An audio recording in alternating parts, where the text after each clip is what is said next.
சென்னையில் பகுஜன் சமாஜ் கட்சி மாநில தலைவராக இருந்த ஆம்ஸ்ட்ராங் கொலை வழக்கில் ஆயுள் தண்டனை கைதியும் பிரபல தாதாவுமான நாகேந்திரன் உட்பட 23 பேர் இதுவரை கைது செய்யப்பட்டுள்ளனர்.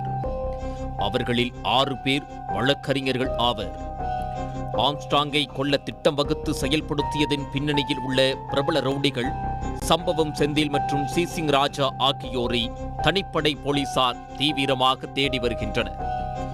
இவர்களில் சம்பவம் செந்திலை நேரில் பார்த்தே கிட்டத்தட்ட 10 ஆண்டுகள் ஆகிறது என போலீசார் தெரிவிக்கின்றனர். தனது இருப்பிடத்தை மாற்றிக்கொண்டே இருக்கும் சம்பவம் செந்தில் தனது வழக்கறிஞர் நண்பர்கள் ரவுடி கூட்டாளிகளை கூட இன்டர்நெட் கால் அல்லது மோடம் அல்லது ஆன்லைன் செயலிகள் மூலமாகவே தொடர்பு கொண்டு பேசி கட்ட பஞ்சாயத்து, கொலை, சதி செயல்களுக்கு ஸ்கெட்ச் போட்டு கொடுப்பார் என கூறப்படுகிறது.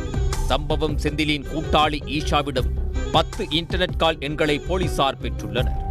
கடந்த ஓராண்டில் இந்த எண்களில் இருந்துதான் சம்பவம் செந்தில் ஈஷா உள்ளிட்ட தனது சகாக்களிடம் தொடர்பு கொண்டது தெரிய வந்துள்ளது. அதன் அடிப்படையில் அவரை பிடிக்க சென்னை சைபர் கிரைம் போலீஸ் உதவியுடன் தீவிர முயற்சி மேற்கொண்டும் வெற்றியளிக்கவில்லை. இந்த நிலையில் ஒன்றிய தகவல் ஒலிபரப்புத்துறை அமைச்சகத்தின் கீழ் டெல்லியில் செயல்படும் தேசிய தகவல் மையத்தின் உதவியை சென்னை போலீசார் நாடியுள்ளனர். ஒன்றிய புலனாய்வு அமைப்புகளுக்கு பல்வேறு வகையில் தேசிய தகவல் மையம் உதவிகரமாக உள்ளது.